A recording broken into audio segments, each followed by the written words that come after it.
Tonight, let's visit one of the strangest, most beloved stories ever written. A book that pretends to be for children, but hides something much deeper. If you fall asleep along the way, that's wonderful. There's no quiz at the end, no right way to listen. Just a story and the dark.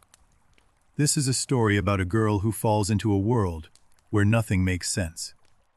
And the strangest part is how calmly she handles it. Imagine a hot summer afternoon in England. A little girl named Alice sits beside a river with her older sister, bored out of her mind. Then something impossible happens. A white rabbit wearing a waistcoat runs past, pulling a pocket watch from its pocket, muttering about being late. Any sensible person would stay put. But Alice has never been accused of being sensible when something interesting appears. She chases after him immediately. The rabbit darts into a large hole under a hedge. And without a second thought, Alice dives in right after him, headfirst into the unknown. The hole goes straight down like a well. Then Alice is falling, slowly, gently, past shelves stuffed with marmalade jars, maps, and books. She has time to think during this long, strange fall. She wonders if she'll fall right through the earth and come out on the other side. She imagines greeting people on the other side. "Please, ma'am, is this New Zealand or Australia?" She practices her curtsy while falling. Suddenly the fall ends. Alice lands with a thump on a pile of dry leaves. Ahead of her stretches a long, low passage, and the white rabbit is vanishing around a corner.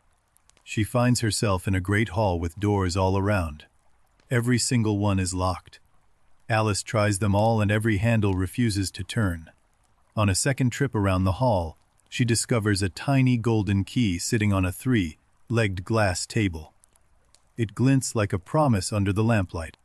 Behind a low curtain she never noticed before, there's a door barely 15 inches high. The golden key fits, and beyond it lies the most beautiful garden. But she can't even fit her head through the opening. She's far too large. That gorgeous garden might as well be on the moon for all she can reach it. Back at the glass table, a little bottle has appeared from nowhere.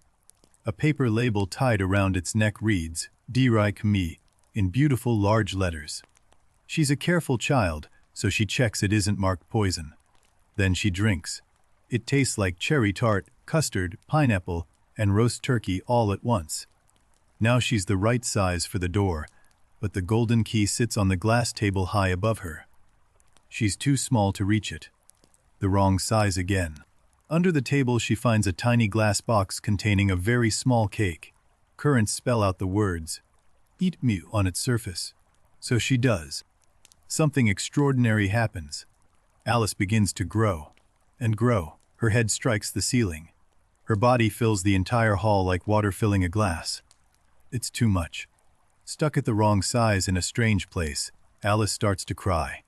And when a 9-foot girl cries, the tears flood everything. Through her tears she hears pattering feet.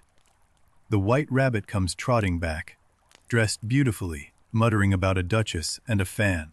He drops his gloves in fright. Alice picks up the fan and starts fanning herself absent-mindedly. Immediately she begins shrinking again and realizes the fan is causing it, into her own tears. She's swimming now in an actual pool of her own tears. And she's not alone.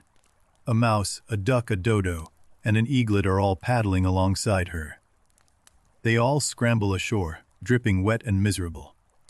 The mouse offers to dry them with the driest thing he knows, a long, boring history lecture. When that doesn't work, the dodo proposes a caucus race. Everyone runs in circles with no start and no finish. Naturally, everyone wins and everyone gets a prize. Alice mentions her cat Dina, how lovely she is, how good at catching mice. Every creature freezes. Within moments, Alice stands completely alone on the empty shore. Before the loneliness can settle in, she hears the patter of feet again. The white rabbit is back, searching frantically for his lost gloves and fan. He spots Alice and mistakes her for his servant. "Mary Ann," he snaps, "run home this instant and fetch me my gloves." And Alice, bewildered, obeys. She finds the rabbit's neat little house and goes inside. Nothing in this world follows the rules she grew up with. And that's only the beginning. Inside the rabbit's house, Alice finds another mysterious bottle on a small table. She already knows the drill by now. She drinks, and immediately starts growing. Within moments she fills the entire house. One arm sticks out a window, one foot is jammed up the chimney. She's become a prisoner of her own size. The white rabbit returns home and panics. He calls his neighbors. They decide to send poor Bill, the lizard, down the chimney to investigate what's blocking it. Alice feels something scratching inside the chimney. She gives one sharp kick upward. Bill shoots out of the chimney like a firework, sailing high over the garden. The animals throw pebbles through the window at Alice. But the pebbles turn into little cakes the moment they hit the floor. Alice eats one and shrinks gratefully back to normal. She escapes into a dense forest. Everything is enormous from her still small perspective. And now a terrible question settles over her. Who is she, really? She tries to remember who she was before she fell down the rabbit hole. Maybe she's been changed into another child entirely. Maybe she's Mabel, who knows so little. She decides to test herself with multiplication. 4 times 5 is 12. 4 times 6 is 13. Everything she once knew has gone crooked inside her head. A gigantic puppy appears in the undergrowth. To a normal-sized girl it would be adorable. But at 3 inches tall, Alice faces a creature the size of a horse. She hides behind a giant thistle until the puppy loses interest and bounds away. Alice sits down shaking and realizes she desperately needs to grow back to normal size. Through the trees she spots an enormous mushroom, exactly her height, and sitting on top of it, smoking a hookah in complete silence, is a large blue caterpillar. They stare at each other for a long, uncomfortable moment. Then the caterpillar speaks, slowly and sleepily. Who are you? It's exactly the question Alice can't answer. Alice tries to explain she's not quite herself today. The caterpillar demands she explain what she means. But how do you explain a feeling you don't understand yourself? The caterpillar tells Alice to recite a poem. She tries, but the words come out completely different. Father William standing on his head, eating a goose with the bones and the beak. Before crawling away, the caterpillar drops one crucial piece of advice. One side of the mushroom makes you taller. The other side makes you shorter. That's all the help she gets. She nibbles from the wrong piece first. Her neck stretches like a telescope, shooting upward through the canopy until her head pops out above the treetops, body far below. A pigeon dive bombs her head, screaming that she's a serpent come to steal her eggs. Alice tries to argue she's a little girl, but honestly, the pigeon has a point. After careful nibbling from both mushroom pieces, Alice manages to return to something like her normal height. She keeps both pieces in her pinafore pockets, just in case. Deep in the woods she comes upon a house about 4 feet high. She nibbles the mushroom until she's 9 inches tall and approaches the door with caution. Outside the house, a fish footman in livery delivers an enormous invitation to a frog footman. It's from the Queen of Hearts, inviting the Duchess to play croquet. Alice slips inside. The kitchen is a disaster. Pepper fills the air so thickly she can barely see. A cook stands at the stove hurling dishes at everything that moves. The Duchess sits on a 3-legged stool, nursing a howling baby roughly, while shouting morals at no one in particular. Speak roughly to your little boy and beat him when he sneezes. Alice takes the baby to save it from this madhouse. She carries it tenderly into the woods. But the baby starts grunting and snorting, and its nose begins to flatten. Within moments it's a pig, a small, contented pig. Alice sets it down and watches it trot off into the undergrowth. If it had grown up, she thinks, it would have made a dreadful child. Something catches her eye in the branches above. A grin. Not a cat with a grin. Just the grin itself, floating among the leaves, slowly acquiring a face around it. Alice asks politely which way she should go. The cat says it depends on where she wants to get to. I don't much care where, says Alice. Then it doesn't matter which way you go. The cat tells her that in one direction lives a hatter, and in another lives a March hare.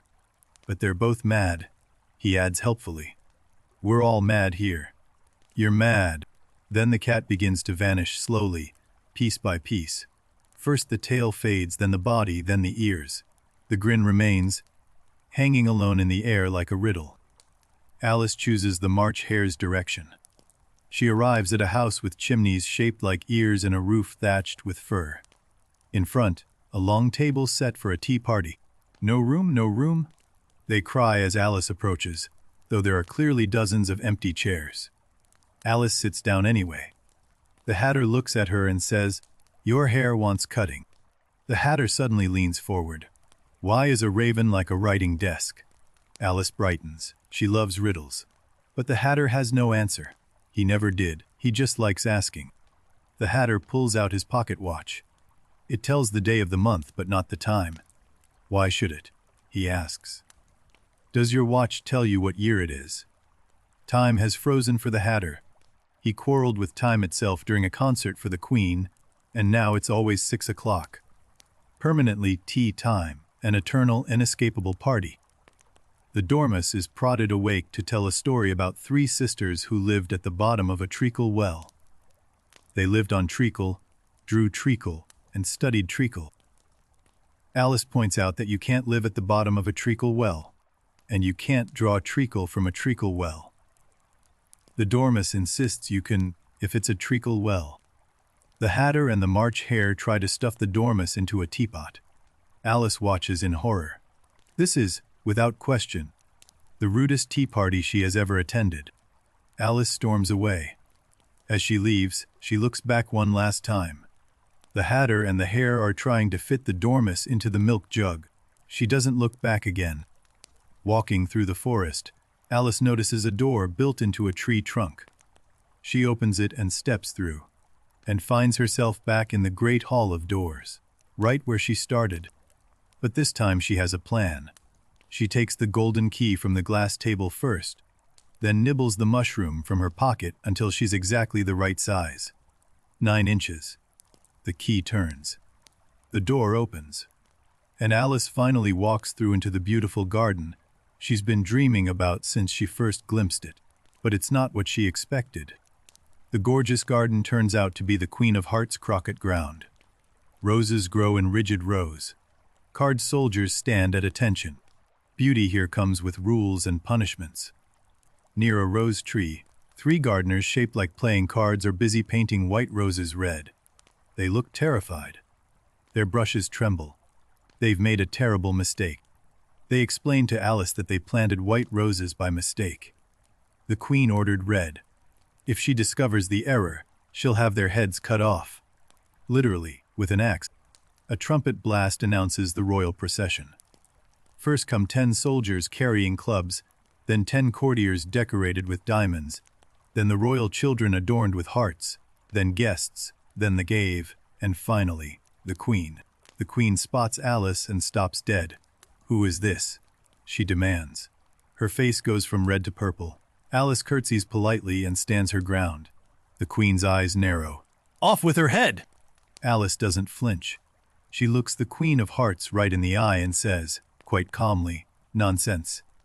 The crowd holds its breath. Nobody talks to the Queen like that. The King tugs the Queen's sleeve and whispers, "Consider, my dear, she is only a child." The Queen hesitates. For one miraculous moment, reason almost wins. Then she moves on to croquet. But first the Queen spots the painted roses. Her face goes purple. "Off with their heads!" she screams at the cowering gardeners. Alice quickly hides all 3 of them inside a large flower pot. The croquet game begins, and it's unlike any game Alice has ever seen. The mallets are live flamingos. The balls are live hedgehogs. The hoops are soldiers bent double on all 4s. Every time Alice lines up a shot, the flamingo twists its neck to stare at her. Every time she swings, the hedgehog uncurls and wanders off. The soldier hoops stand up and walk to new positions. The Queen's approach to the game is simple. When things don't go her way, she screams, "Off with his head," or "Off with her head." She must have sentenced 30 people in the first 10 minutes. Something appears above the croquet ground, a familiar grin floating in midair. The Cheshire Cat has come to watch the fun, or at least his face has. The rest of him is elsewhere. The king spots the cat's floating head and demands it be executed. But how do you behead something that is only a head? A furious argument breaks out among the entire court. Everyone has an opinion. The executioner says you can't cut off a head unless there's a body attached. The king says anything with a head can be beheaded. The queen says execute everyone if they don't stop arguing. Someone suggests the cat belongs to the duchess, so the duchess must be fetched from prison. She was imprisoned earlier for boxing the queen's ears. Wonderland's justice system operates at remarkable speed. The duchess latches onto Alice's arm like a barnacle and begins moralizing about everything. The mustard, the flamingos, the weather. Everything has a moral if you just look hard enough, she insists. Everything's got a moral, if only you can find it. The duchess announces proudly. She finds a moral in birds, in mustard, in the very act of thinking. Alice suspects the morals are the real nonsense here. The Queen of Hearts approaches, and the Duchess vanishes so fast she might have learned the trick from the Cheshire Cat. One moment arm in arm with Alice, the next moment gone completely. The Queen, in a sudden shift of mood, introduces Alice to the Gryphon. Take her to see the mock turtle, she orders, then stumps off to sentence more people to death at the croquet game. The Gryphon leads Alice away from the garden toward the coast. There, sitting on a rock overlooking gray waves, is the saddest creature she's seen yet. The mock turtle is weeping into the sea. Once, the mock turtle sighs between heaving sobs, I was a real turtle. He pauses, more sobbing. Alice waits patiently. The Gryphon mutters that it's all nonsense, but the sadness feels genuine. The mock turtle describes his school beneath the sea. The teacher was an old turtle they called Tortoise. Why did you call him Tortoise? Asks Alice.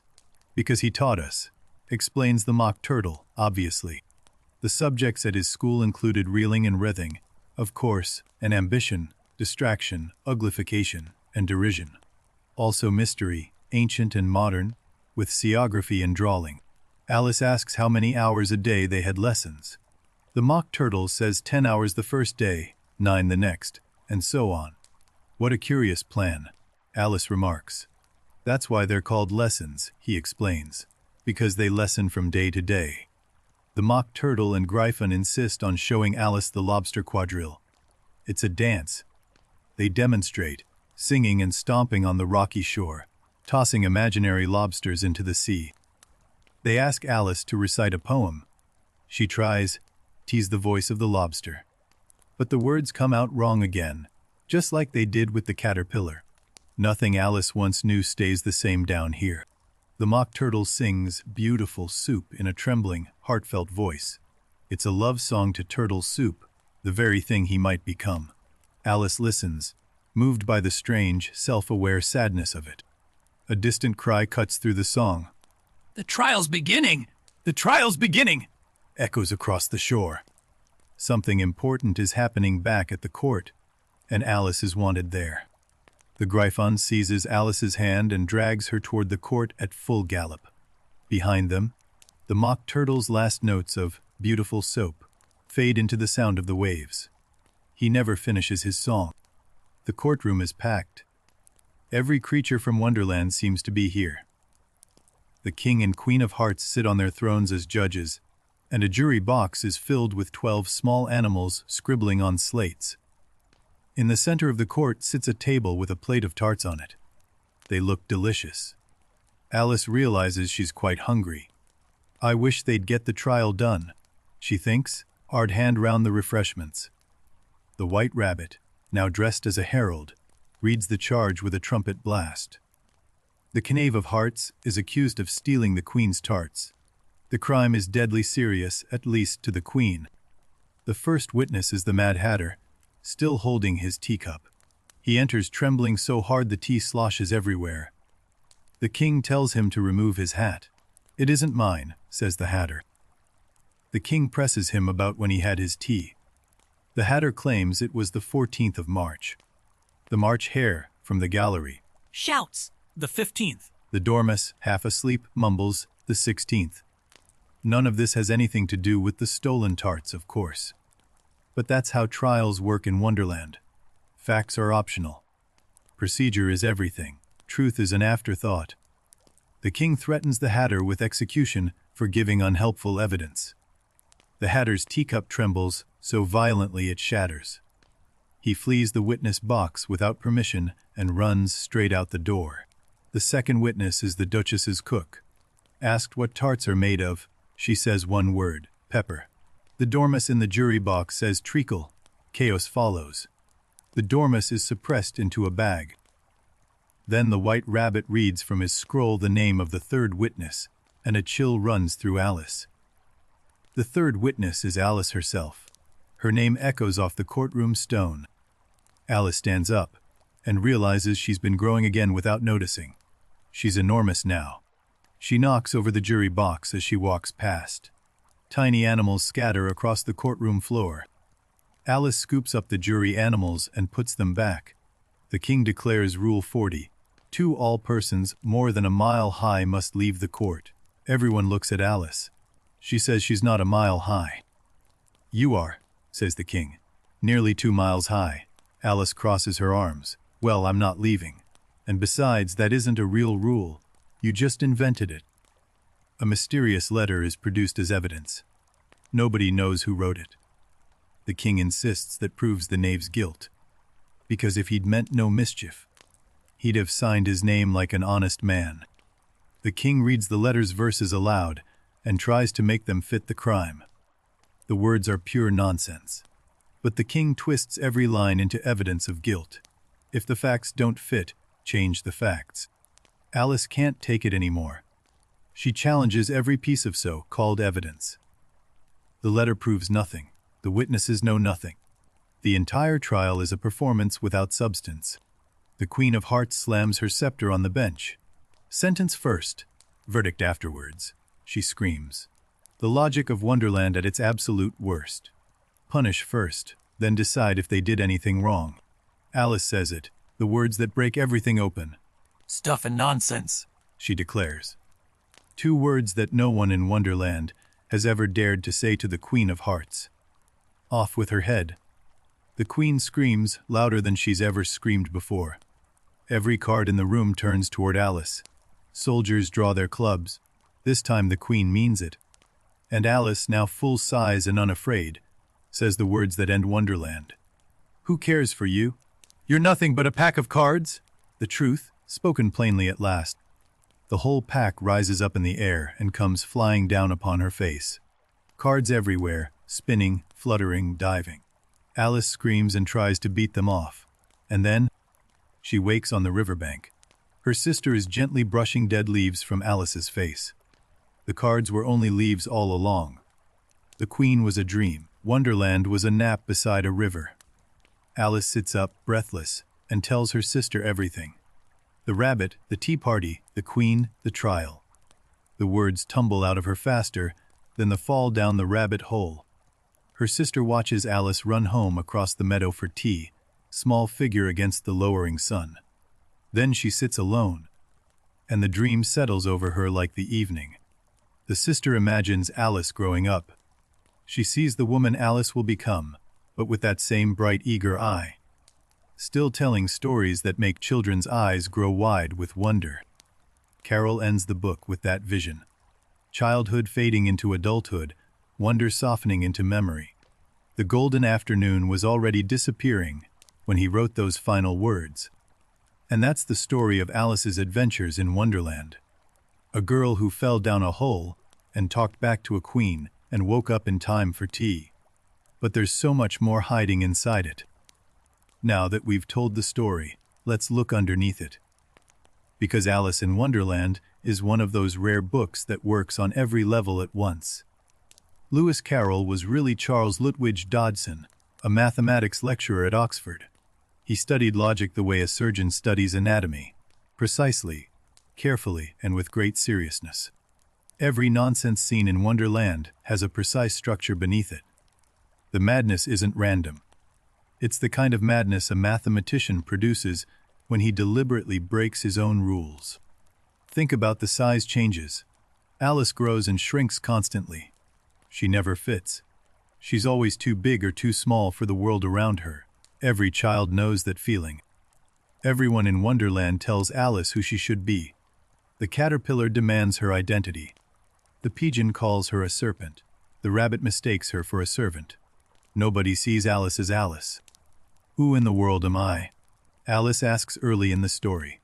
It sounds like a simple question from a confused child. But it's actually the deepest question the book ever asks. Victorian children were expected to be obedient, quiet, and grateful. They should speak only when spoken to. They should memorize their lessons perfectly and never question grown-ups. Alice shatters every one of those expectations. She talks back to the caterpillar, argues with the hatter, corrects the king, and tells the queen she's made of cardboard. She never stops asking why. The Queen of Hearts is Carroll's portrait of authority without reason. She has absolute power. She can order anyone's death, but her only justification is fury. Because I say so, is her entire philosophy. Watch how Alice's courage grows through the story. At the beginning she cries when things go wrong. By the middle she's arguing with caterpillars. By the end she's demolishing a queen. The trial scene is Carroll's sharpest satire. The evidence is nonsense. The judge is biased. The jury can't write. The verdict comes before the deliberation. Sound familiar? You're nothing but a pack of cards. That one line demolishes the entire power structure. A child looks at the ruling class and sees them for what they are. Flat, printed, and easily scattered by the wind. Carroll's wordplay deserves its own chapter. His puns aren't just jokes. They're explorations of how language works and how it fails, how words carry meanings they never intended. We called him Tortoise because he taught us. The pun makes you groan. But it also reveals something true. We often name things for reasons that make sense only if you don't examine them too closely. The Caucasus race, where everyone runs in circles and everyone wins, has been read as political satire. Victorian committee meetings famously went nowhere. Carroll, the quiet observer, noticed. There's a moment where the mouse tells Alice his long, sad tale. On the original printed page, Carroll arranged the words in the shape of a mouse's tail. The tail is a tail. Typography becomes art. The hatter quarreled with time. Think about that. Not with a clock, not with a schedule, with time itself as a person. And time punished him by stopping. It's always 6 o'clock, tea time forever. The Cheshire Cat might be the wisest character in the book. He makes no pretense of sanity. He admits the world is mad and simply grins about it. There's a freedom in that honesty. We're all mad here. It's the most quoted line from the book. People put it on mugs and t-shirts. But Carroll meant something specific. That sanity and madness are matters of perspective, not absolutes. Remember the beautiful garden Alice glimpses through the tiny door. She spends the first half of the story trying to reach it. It represents everything she desires: beauty, order, peace. When she finally reaches that garden, it turns out to be the Queen's croquet ground. The roses are painted, the game is rigged, and everyone lives in fear. The dream destination was a nightmare all along. Carroll understood something about desire that most children's authors wouldn't touch. Getting what you want is rarely what you imagined. The journey changes what the destination means. The mock turtle's sadness hits differently when you think about it. He weeps for his school days. He mourns being a real turtle, once. His nostalgia is for something that may never have been real. Carroll's treatment of education is wickedly sharp. Alice tries to recite her memorized poems, and they come out wrong every time. Her school learning has no value in Wonderland. Knowledge doesn't transfer. Memory itself becomes unreliable underground. Alice can't remember her lessons, can't remember her own name, can't be sure she's the same person she was this morning. Wonderland erodes certainty. Food and drink in Wonderland are transformation agents. Eat this cake, grow tall. Drink this potion, shrink small. Every bite changes who you are. Consumption literally reshapes identity. Who has power in Wonderland and why? The queen rules by fear alone. The caterpillar rules by condescension. The hatter is trapped by time. Nobody's authority makes logical sense.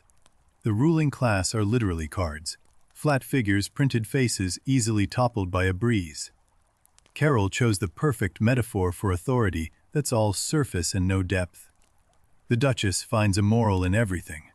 Everything's got a moral, if only you can find it. Carroll is mocking the Victorian habit of extracting lessons from every experience. Sometimes a flamingo is just a flamingo. Carroll hid mathematical puzzles throughout the dialogue. When Alice says 4 times 5 is 12, she's actually working in a base system that breaks before reaching the right answer. The Hatter's riddle. Why is a raven like a writing desk? Famously has no answer.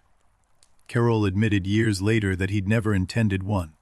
It was a question designed to frustrate the very idea of answers. Later scholars proposed answers. Because Poe wrote on both, Carroll himself eventually offered, because it can produce a few notes, though they are very flat. He was playing along, not solving. Wonderland operates on dream logic. Things transform without warning. Places connect impossibly. Time bends and stops. Carroll wasn't writing fantasy. He was writing the architecture of actual dreams. A baby becomes a pig without any explanation. A cat becomes a grin. Pebbles become cakes. In dreams, transformations just happen. You accept them because dreams don't require your permission. Scale shifts constantly in dreams. You're enormous in a tiny room, then tiny in an enormous field. Carroll captured this perfectly. Alice's body is the most unstable thing in Wonderland. Time in Wonderland refuses to cooperate. It's stuck at 6 o'clock for the Hatter, meaningless for the White Rabbit despite his watch, and impossible for the Mock Turtle whose lesson, each day until nothing remains. Geography makes no sense either. A door in a tree leads to a hall underground. The hall connects to a garden that's actually a croquet ground. Wonderland's map would give any cartographer a nervous breakdown. These aren't mistakes in the storytelling. They're features. Carroll was transcribing what dreams actually feel like. The fluid space, the broken causality, the emotional logic replacing physical logic. Some researchers believe Carroll was describing the actual neurology of dreaming decades before science could. The distortions of space, time, and identity map perfectly onto what we now understand about REM sleep. And then there's the frame. The whole adventure begins and ends on that riverbank. Alice drowsy in summer heat, her sister reading a book without pictures, the most ordinary afternoon imaginable. Every parent recognizes the moment their child starts questioning everything. Why is the sky blue? Why do I have to go to bed? Why can't I eat cake for dinner? It starts around 7, Alice's exact age. Why is the most powerful word in any language. It's the word that built science, toppled kingdoms, and drives every parent slightly mad. Alice runs on pure distilled why. Alice asks why constantly. Why can't I fit through the door? Why is a raven like a writing desk? Why must the verdict come before the trial, and she gets only nonsense in return? That's not a failure of the book. It's an honest portrait of childhood. Adults rarely explain themselves satisfactorily. Because I said so is the most common answer to the most important questions. Adults often can't explain the rules they enforce. They inherit them, repeat them, and punish violations of them, all without ever asking if the rules make sense in the first place. Carroll's book validates the child's frustration. It says you're right. The rules often don't make sense. The people in charge often can't justify their power. Your confusion is a form of clarity. Alice's politeness in the face of absolute madness is one of Carroll's funniest running jokes. She keeps trying to have a normal conversation with creatures who have abandoned all social contracts. She applies logic where logic doesn't belong. She corrects grammar in a nonsense poem. She points out contradictions in a world built from contradictions. She's magnificently, stubbornly rational. Eventually she snaps. The accumulated nonsense becomes too much. She stops being polite and starts being honest. And that honest outburst, that refusal to play along, is what wakes her up. The waking isn't an escape, it's a graduation. Alice didn't flee Wonderland, she outgrew it. She reached the point where she could see through the illusion. And once you see through it, you're done. She's ready to go home for tea. She'll sit at the table with her family and eat real food that doesn't change her size. Childhood continues, but something in Alice has shifted. Carroll ends with Alice's sister imagining the future. She sees little Alice becoming a grown woman, but always keeping that bright, curious spirit, still making children's eyes shine with wonder. Carroll knew the real Alice Liddell would grow up. The 10-year-old who asked for a story on a boat ride would become a woman, a mother, an old lady. Wonderland was his way of stopping time. That golden afternoon was already fading when he wrote it down. The poem at the start of the book says so, in memory's mystic band.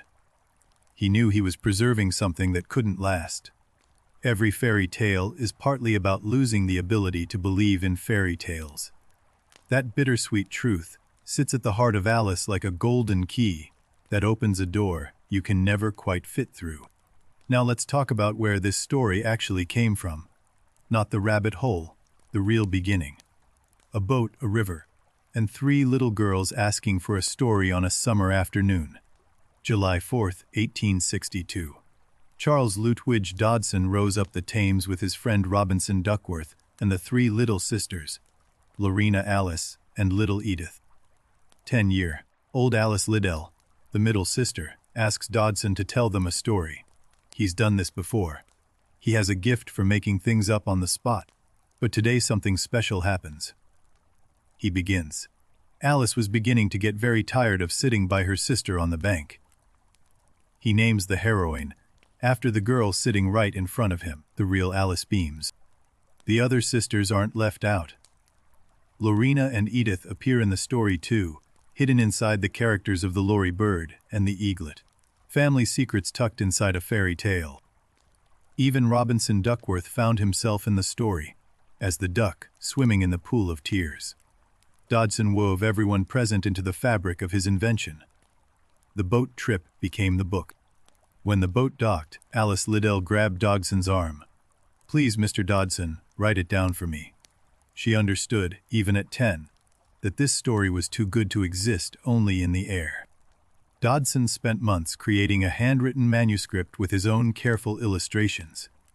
He drew Alice himself, in pen and ink, filling the margins with small, precise pictures, a labor of pure affection. He called the manuscript Alice's Adventures Underground, the original title. He presented it to Alice Liddell as a personal gift.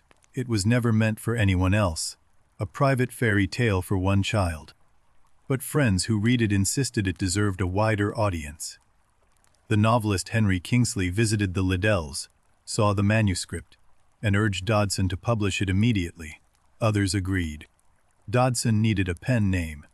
He took his first 2 names, Charles Lutwidge, translated them into Latin, reversed them, and translated back. Charles became Carroll. Lutwidge became Lewis, a mathematician's anagram. For illustrations, he approached John Tenniel, one of the most respected political cartoonists in England. Tenniel agreed, and the collaboration produced images that became inseparable from the words. Tenniel's Alice looks different from the real Alice Liddell. She has blonde hair instead of dark, a different face shape entirely. The fictional Alice became her own person, separate from the girl who inspired her. The book was published in 1865, but Carroll was so unhappy with the print quality that he recalled the entire first edition. He was that particular, a perfectionist who'd sacrifice profit for quality. Those recalled first editions are now among the rarest and most valuable books in the world. Fewer than 2 dozen survive.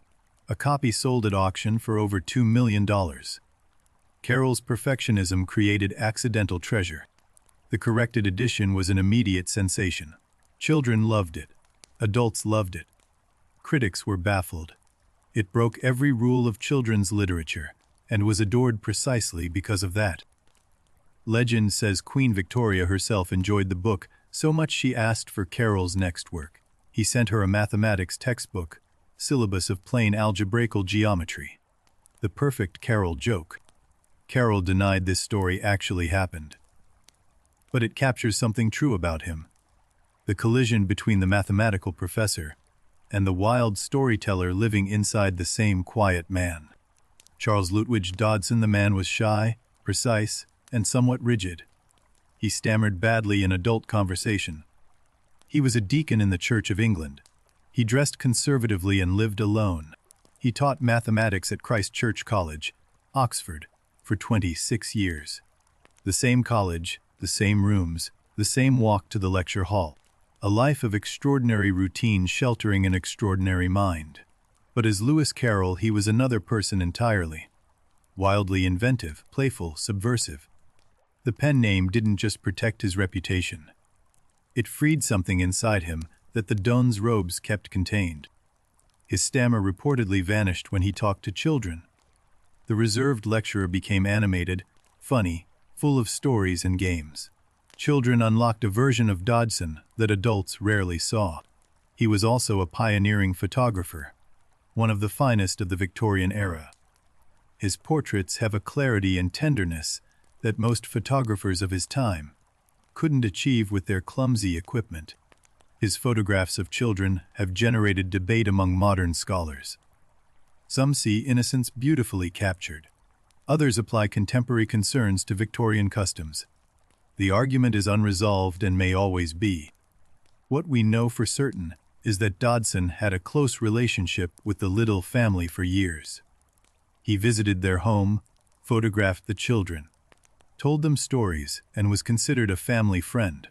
Something happened in 1863 that ruptured that friendship. Nobody knows exactly what. A sudden breach occurred between Dodson and the Liddell family, and things were never the same. Pages were torn from Dodson's diary covering exactly that period. Someone, possibly a family member after his death, removed them. The missing pages have become one of literary history's enduring mysteries. Modern biographers have proposed various explanations. A rejected marriage proposal to an older Liddell daughter, a social misunderstanding, a governess's jealousy. None has been proven. The truth went into that fire. What we can say with certainty is this: a shy, brilliant man dedicated his greatest work to a child who sparked his imagination. The book is a monument to that creative connection, whatever else may be true. The poem that opens the book, All in the Golden Afternoon, describes that boat trip directly. It's Carroll speaking without disguise, remembering the day the story was born, already feeling it slip away. It's a love letter to childhood itself, not to any individual. The wonder of a child asking for a story. The magic of inventing worlds from nothing. The knowledge that this particular afternoon cannot be repeated. Dodson lived his entire adult life at Christ Church College, Oxford.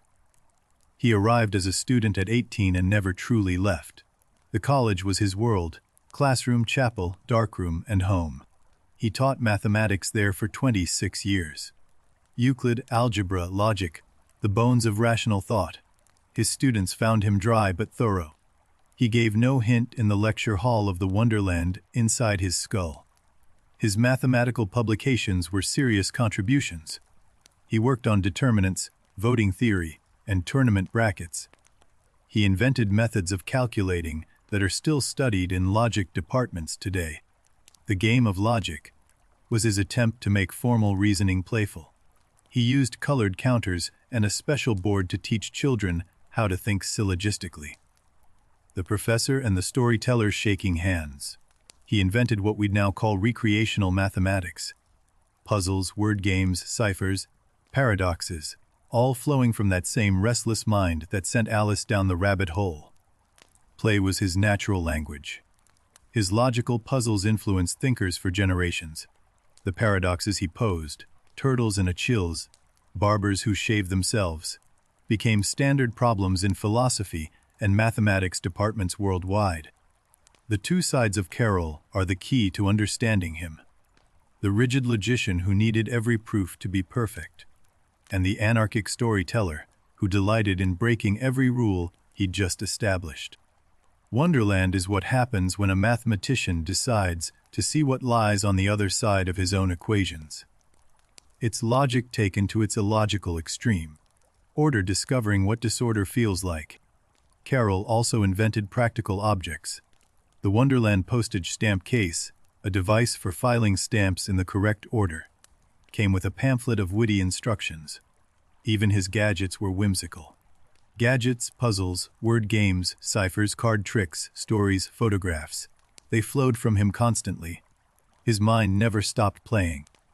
Even his letters to children were works of art, written in spirals and mirror script. Through the Looking Glass followed in 1870. One where Alice was based on cards, Looking Glass was based on chess. Alice literally crosses a chessboard, moving from pawn to queen. That book gave us Jabberwocky, one of the most famous nonsense poems in any language. To was brillig, and the slithy toves did gyre and gimble in the wabe. Pure invented language that somehow means something anyway. The Hunting of the Snark came in 1876. Longer, darker, more mysterious than Alice. A crew searches for a creature that may not exist. The baker discovers the snark is a boojum and vanishes forever. Carroll wrote until his death in 1898, but he never quite matched the lightning. In a bottle quality of that first Alice. Some stories arrive once and spend the rest of the author's life casting a shadow. He lived a quiet bachelor life at Oxford, growing increasingly reclusive in his later years. He continued photographing, continued writing letters, continued inventing puzzles. The routine held him together. He refused to acknowledge Lewis Carroll in public. If someone addressed him by his pen name, he would correct them firmly. "My name is Mr. Dodgson." He kept his two selves separate until the end. The real Alice Liddell grew up. She married a cricketer named Reginald Hargreaves. She had 3 sons. 2 of them died in the trenches of World War I. Wonderland couldn't protect them. In 1932, an elderly Alice Liddell traveled to New York for the centenary of Carroll's birth. She was 80 years old. The dream child of a summer afternoon, walking in the modern world. She was celebrated as the original Alice, the real girl behind the fiction. Reporters and scholars and children all wanted to meet the woman who had been Wonderland's inspiration. She accepted the attention with quiet grace. To fund her later years, she sold Dodson's original handwritten manuscript, the personal gift he'd made for her with his own drawings. The book that was meant for one reader entered the marketplace. The manuscript crossed the Atlantic. It was purchased by an American consortium and eventually gifted back to the British people. It now rests in the British Library in London, where anyone can see it. You can see it there today if you visit. The actual pages Dodson wrote by hand, the actual drawings he made in the margins. A shy man's love letter to imagination, preserved in glass for the world. Carroll's own illustrations are simpler than Tenniel's. Less skilled technically. But there's something in them that professional polish can't replicate. The directness of one person drawing for one other person. A shy mathematician's gift to a 10-year-old girl. That's where Alice began.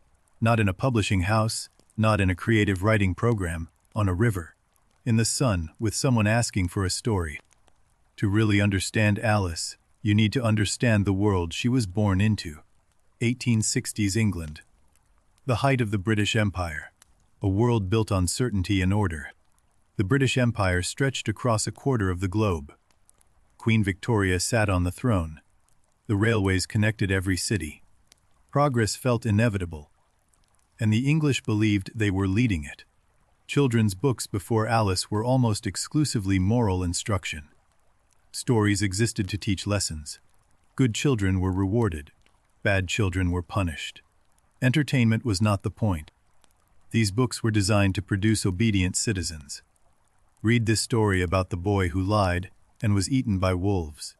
Read about the girl who stole and was struck by lightning. Behave or suffer. The most famous example was a German book of cautionary tales where children who misbehave meet gruesome fates. Thumbsuckers get their thumbs cut off. Boys who won't eat soup waste away completely.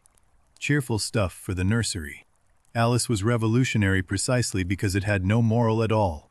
No lesson, no punishment for curiosity, no reward for obedience. Just a girl having an extraordinary adventure for the sheer wonder of it. Carroll deliberately mocked the moralizing tradition. The Duchess who finds a moral in everything is one of his funniest characters precisely because her morals are nonsensical. Take care of the sense, and the sounds will take care of themselves. Victorian childhood was regimented from dawn to dusk. Lessons, etiquette, training, prayers, music practice, improving walks. A child's time was structured by adults for adult-approved purposes. Idleness was sinful. Alice's quiet rebellion against all this structure is total. She questions adults, challenges authority, follows her curiosity wherever it leads. She's the anti-Victorian child hidden inside a pinafore. Here's something that matters for context. Charles Darwin published On the Origin of Species, just 6 years before Alice. The Victorians were living through an intellectual earthquake that cracked the foundations of their worldview. Suddenly, the universe no longer had simple explanations. Nature wasn't designed, it evolved. Humans weren't special creations, they were primates. The ground under Victorian certainty was shifting like Wonderland itself. Wonderland mirrors that destabilization perfectly. Nothing is what it seems. Rules change without notice. The authorities are absurd. Identities shift. It's a book for a culture whose certainties were dissolving in front of them. The Industrial Revolution was reshaping England at bewildering speed. Factories replaced workshops. Cities swallowed villages. The pace of life doubled and tripled within a single generation. Railways connected every city. Telegraphs sent messages at the speed of electricity. Photography captured the world in unprecedented detail. Technology was compressing time and space the way Wonderland compressed logic. Carroll embraced technology eagerly. He was an early and enthusiastic photographer, one of the most accomplished amateurs of the era. The camera suited his precise, observational temperament perfectly. Oxford in the 1860s was a collision point between old and new. Medieval colleges stood unchanged, while scientific laboratories grew beside them. Tradition and progress argued in the same cloisters. Carroll's mathematics were part of serious Victorian intellectual debates. He wasn't a dreamy eccentric. He was a working academic engaging with the most challenging ideas of his era through the most rigorous discipline. Non-Euclidean geometry was emerging in the 1850s and 60s. The idea that parallel lines could meet, that space could curve, that mathematics had more than one consistent version of reality. Wonderland for numbers. Some scholars read Wonderland as Carroll's satire on these new mathematical ideas he found disturbing. The size changes mocking new theories about dimensions. The mad logic satirizing logicians who abandoned common sense. The Cheshire Cat's disappearance. Body vanishing, grin remaining. Might be Carroll's joke about mathematical abstraction. Take away everything concrete and what's left? A disembodied property floating in space. Pure concept without substance. Alice's constant size changes may mock how new mathematics played with dimensions and scale. In traditional geometry, objects stay one size. In Wonderland and in the new math, nothing is stable. Or perhaps Carroll was simply delighting in play for its own sake. Not every nonsense scene needs a mathematical explanation. Sometimes a grinning cat is just a grinning cat, and that's okay too. The political readings of Alice are irresistible. The caucus race, where everyone runs in circles and everyone gets a prize, perfectly captures the futility of Victorian committee politics. The Queen's Croquet game, where the rules change depending on who's winning, the equipment won't cooperate, and the penalty for losing is death, is a razor-sharp commentary on arbitrary power. The trial of the Knave of Hearts is Carroll at his most satirical. Evidence that proves nothing. A jury that can't deliberate. A judge who's terrified of his own wife. Sentence first, verdict afterward. Carroll himself was no revolutionary. He was deeply conservative in his politics, Traditional in his faith, conventional in his habits. He voted Tory and worried about social change. He was, by instinct, a man of order. But his imagination was ungovernable. Once he started telling stories, the conservative clergyman vanished and something wild took over. His creativity broke every rule he personally believed in. That tension between order and chaos is the book. Alice brings Victorian order into Wonderland's chaos. The comedy comes from the collision. The meaning comes from neither side winning completely. The Victorians who first read Alice understood something that modern readers sometimes miss. They knew exactly what Carroll was subverting, because they lived inside the rules he was breaking.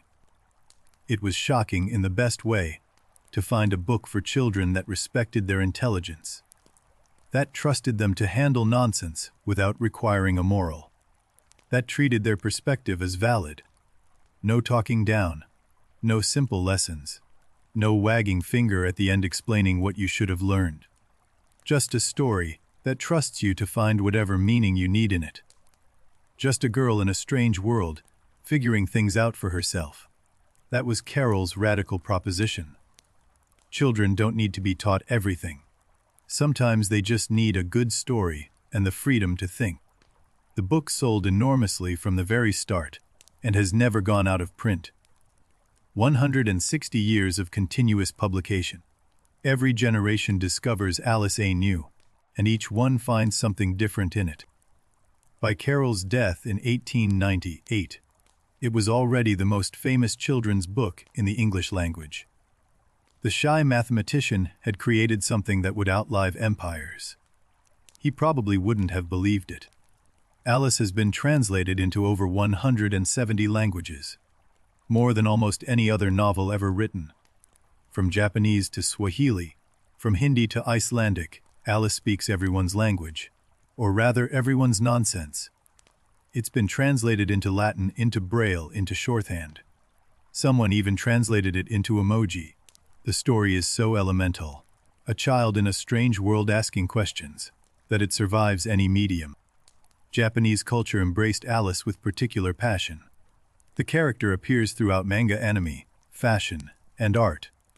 There's something about Wonderland's aesthetic that resonates deeply with Japanese visual traditions. Japanese Harajuku fashion draws directly from Alice's aesthetic.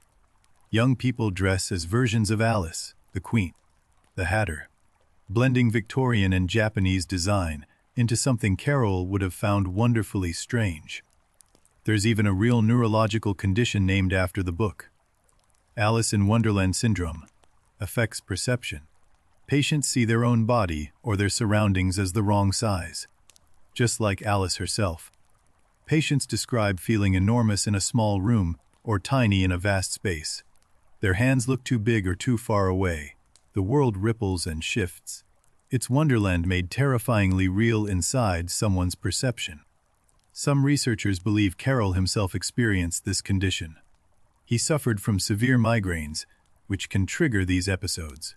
If so, he wasn't just imagining the size changes, he was remembering them. That personal experience might explain why Alice's size changes feel so viscerally real. Not just a clever plot device, but the record of an actual sensation transformed into story. The best fiction often comes from the strangest truths.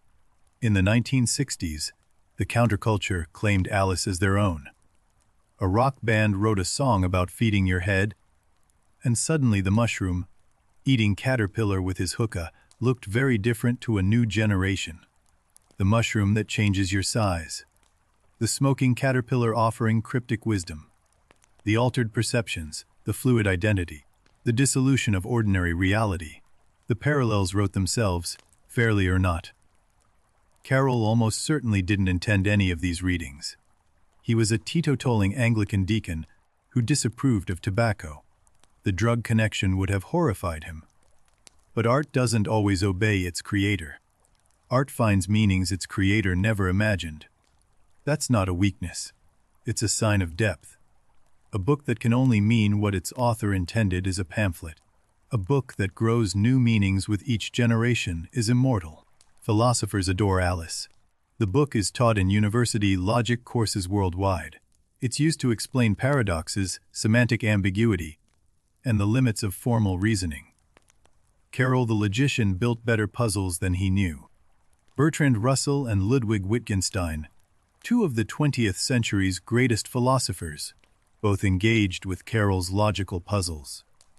The children's author and the founding fathers of modern philosophy, working on the same problems. The book operates simultaneously as pure nonsense and as rigorous logical exercise. You can read it at bedtime as a fairy tale, or in a seminar as a philosophical text. Both readings are complete and correct. That duality is what makes it inexhaustible after 160 years. Every generation finds new layers. Every reader finds their own rabbit hole. The book keeps falling and never hits bottom. Alice has been reimagined more times than almost any character in fiction. Every generation builds its own Wonderland from Carroll's blueprint. The adaptations tell us as much about each era as about the original. One of the earliest narrative films ever made was an Alice adaptation, shot in 1903. Barely 8 minutes long, flickering and silent. Even before cinema found its voice, it reached for Wonderland. Walt Disney's 1950, one animated version is the Alice most people carry in their heads. Bright colors, musical numbers, a cheerful American energy layered over Carroll's English strangeness. The animated film combined both Alice books and added songs. It simplified Carroll's darker elements and amplified the whimsy. The result was sunny and strange. More candy than philosophy, but unforgettable. Surprisingly, the animated film struggled at the box office when it first came out. 1950s audiences found it too odd, too formless. No clear villain, no romantic arc. It confused people who expected a standard fairy tale. Then the counterculture of the 1960s rediscovered it. College students screened it at midnight. The bright colors and dream logic took on new resonance. The film became a cult phenomenon overnight. In 2010, a blockbuster reimagined Alice as a young woman returning to Wonderland to fulfill a prophecy. Suddenly, the dreaming child was a warrior. The passive adventurer became an active hero. The Mad Hatter of that film became a cultural phenomenon of his own, a figure of tragic flamboyance rather than comic madness. The character Carroll wrote as a brief joke became a leading man. That film earned over $1 billion worldwide. A story dreamed up on a rowing boat in 1860, generated $1 billion in ticket sales 148 years later. Carroll's creative compound interest is extraordinary. Beyond the major films, there have been dozens of other adaptations. Ballets set the story to Tchaikovsky. Operas gave Alice an aria. Stage musicals turned Wonderland into a Broadway spectacle. The story fits every form. Video games drew heavily on Wonderland. One famous game reimagined Alice returning to a nightmarish, twisted version. The whimsy replaced with horror. The Cheshire Cat skeletal and menacing. Carroll's light turned pitch dark. Alice appears on everything from high-fashion runways to philosophy textbooks, from tea sets to tattoos. She's one of those rare characters who escaped her book entirely and entered the collective unconscious. Many people read Alice as a feminist icon, a girl who refuses to accept nonsensical authority, who talks back to powerful men and monstrous queens, who trusts her own judgment over everyone else's. She doesn't wait to be rescued. No prince arrives to save her from Wonderland. She saves herself, through wit, through stubbornness, through the simple courage of saying, "That's not right," when it isn't. Modern retellings often make the feminist reading explicit. Alice as warrior, as rebel leader, as queen in her own right. Carroll's quiet radical becomes a loud one. The seed he planted keeps growing in new directions. Salvador Dali illustrated a famous edition in 1969. The great surrealist met the great Victorian nonsense maker, and the result was predictably extraordinary. Melting clocks had found their literary soulmate. The surrealists of the 1920s and 30s had claimed Carroll as a spiritual ancestor. They recognized in his work the same project they were pursuing: liberation of the unconscious through the destruction of rational constraints. Wonderland anticipates surrealism by about 70 years. Carroll was doing in narrative what the surrealists would later do in paint, tapping into the logic of dreams to reveal truths that waking reason obscures. Contemporary artists continue to reinterpret Alice in every medium imaginable: photography, sculpture, street art, digital installations. The character is infinitely malleable because her essence is so simple: curiosity in a strange world. Some phrases from Alice have entered everyday language so completely that people use them without knowing they're quoting Carroll. Down the rabbit hole, you've said it. Everyone has. It means entering the unknown. Curiouser and curiouser. Mad as a hatter. Off with their heads. Through the looking glass. These phrases live in English now, independent of the book, part of the language's furniture. Through the looking glass became universal shorthand for any reversed or mirror world. Scientists, journalists, politicians, everyone reaches for Carroll when reality turns itself inside out. Scientists name things after Alice with particular enthusiasm: particles, theorems, thought experiments. The vocabulary of serious research peppered with Wonderland references, the playful side of the hardest disciplines. Alice and Bob are the standard placeholder names in cryptography and quantum physics. Every time a scientist needs two people to demonstrate a principle, Alice goes first. She's been falling through equations for decades. What the book really teaches, if it teaches anything at all, is that asking good questions matters more than having correct answers. Alice never solves Wonderland, she just keeps asking why. Every child who asks, "But why?" is channeling Alice, whether they know it or not. That stubborn insistence on understanding, not accepting, not obeying, but understanding, is the most powerful force in any young mind. The courage to say, "That makes no sense," to powerful people who insist it does. That's Alice's gift to every generation. The quiet refusal to pretend that nonsense is wisdom, just because the person spouting it wears a crown. In an era of overwhelming information, Alice's skepticism feels more vital than ever. We live in our own Wonderland now, flooded with contradictory claims, arbitrary rules, and authorities who can't justify their power. Alice models how to navigate a world where the rules keep changing, not with anger, not with resignation, but with curiosity, with patience, and with the stubborn insistence on making things make sense. She meets the challenge not with anger or fear, but with curiosity and stubborn common sense. Those are the tools Carroll gives us. Wonderland doesn't require a sword. It requires a clear head and an honest tongue. The mock turtle's sadness resonates differently once you're an adult. We all mourn something we once were. Some version of ourselves that felt more real, more complete, before time and experience wore it down. The Mad Hatter trapped in an eternal tea party. We know that feeling too. Stuck in routines that lost their meaning long ago, repeating the same conversations, moving to the next empty cup. Time frozen at 6 o'clock. The Queen's meaningless fury. We've all met her. In some office, some institution. Some system where the person in charge rules by tantrum rather than reason. Off with their heads. Wears different clothes now but sounds the same. Carroll gave us a vocabulary for the absurdity of everyday life.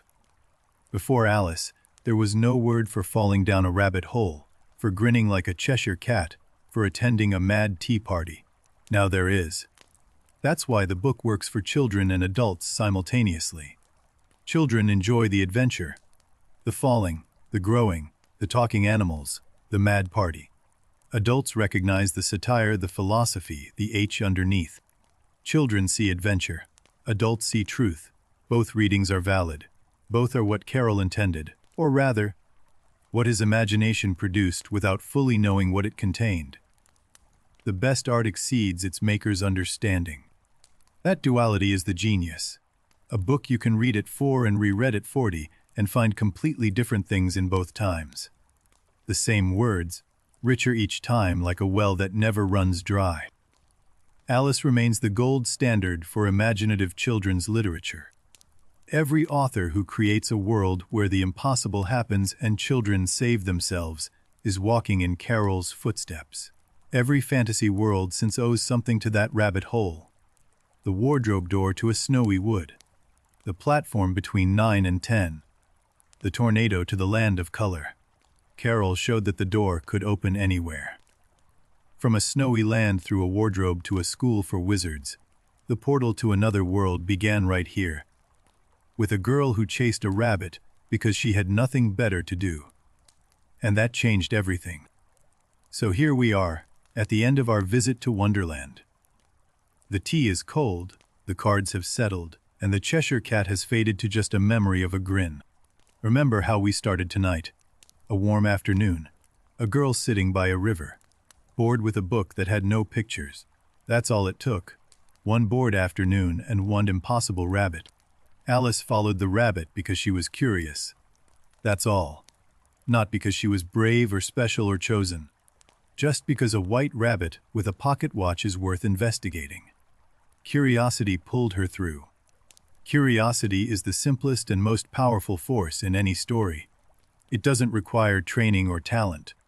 Just the willingness to wonder what happens next. Alice had that in abundance. She didn't plan her adventure. She tumbled into it. One moment she was sitting in the grass. The next she was falling past shelves of marmalade. The best things rarely announce themselves in advance. Most of the best things happen that way. Unplanned, unexpected, stumbled into sideways. Carroll himself didn't plan Alice. He made it up on a river. The story fell out of him like Alice fell down the hole. Alice was confused in Wonderland. She was frightened more than once. She cried enough tears to swim in. But she never stopped being herself, even when she couldn't remember who that was. She kept going, kept asking questions, kept being herself when everything around her tried to make her someone else. In a world of talking cards and vanishing cats, that stubborn selfhood was enough. Carroll wrote it on a summer afternoon for 3 little girls in a rowing boat. He couldn't have known it would outlast everything else he ever made. But the things we make from love often do that. He couldn't have known it would still be read 160 years later. That children in countries he'd never heard of would fall asleep to Alice's adventures. That a story told on water would flow this far. That's the thing about stories told with genuine love. They last. They find their way to the people who need them. They cross oceans and centuries, and somehow arrive exactly where they're supposed to be. The golden afternoon on the Thames is long gone. The willows that shaded the boat have been replaced a dozen times. The river itself has changed course in small ways over the decades. The real Alice grew old. The real Carroll is buried in a quiet churchyard in Guildford. The boat they shared that afternoon rotted long ago. All the physical things are gone. But the story floats on. Like Alice in the pool of tears, it always finds its way to shore. It washes up in new places, in new languages, in new imaginations. It never quite stops moving. Always finding its way to new readers, new dreamers. New children who sit beside rivers on hot afternoons and wonder what would happen if they followed a rabbit into the dark. If you're still listening, thank you for staying this long. We've traveled from that summer riverbank through all of Wonderland and out the other side, through history and meaning and back to this quiet moment. If you drifted off somewhere around the Mad Tea Party, that's perfect too. The Dormouse would understand. He slept through most of it himself. You're in good company. Wherever you are right now, I hope it's comfortable. I hope the pillow is right. I hope the temperature is good. Small comforts matter more than we usually admit.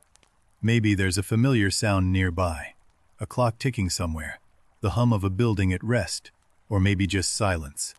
Whatever surrounds you, let it be enough for now. Your own version of a golden afternoon is settling around you now.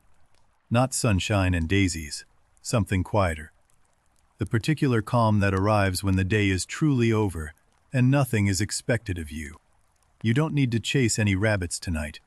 No locked doors to puzzle over. No mushrooms to nibble. No queens to face down. The adventures are done. Tomorrow has its own rabbit holes. Just this quiet moment between the story and sleep. The part of the night where everything you've heard settles like leaves on water. Drifting gently. No current pulling you anywhere. Carroll once wrote that life itself is but a dream within a dream. Tonight you've had the story. Now the dreaming can follow, if it wants to. No rush. No schedule, let it arrive in its own time. Let the Cheshire Cat's grin be the last image in your mind if you want one. That impossible, peaceful smile. The expression of someone who knows a secret and finds it genuinely funny. That impossible smile fading slowly and warmly into nothing. First the edges go, then the curve. Then just the feeling of it remaining. The ghost of a grin in the dark. Wonderland saying good night. Wonderland is always there if you want to go back. The rabbit hole doesn't close. The tiny door stays unlocked. The beautiful garden waits beyond it, imperfect and real and always available. All you need is a rabbit hole and the willingness to fall. Carroll proved that on a rowing boat in 1862, and nothing that's happened since has changed the recipe. Curiosity and courage. That's the whole formula. But not tonight. Tonight the adventure is over and the quiet has arrived. The kind of quiet that doesn't ask anything of you. The kind that just sits beside you like a friend. Close your eyes whenever you're ready. There's no hurry. The night is long enough for everything. For remembering, for forgetting. For dreams that might visit or might not. It doesn't matter either way. If you dream of Wonderland tonight, say hello to the dormouse for me. And if you dream of something else entirely, that's your own adventure. Every sleeper is an Alice. The story is over.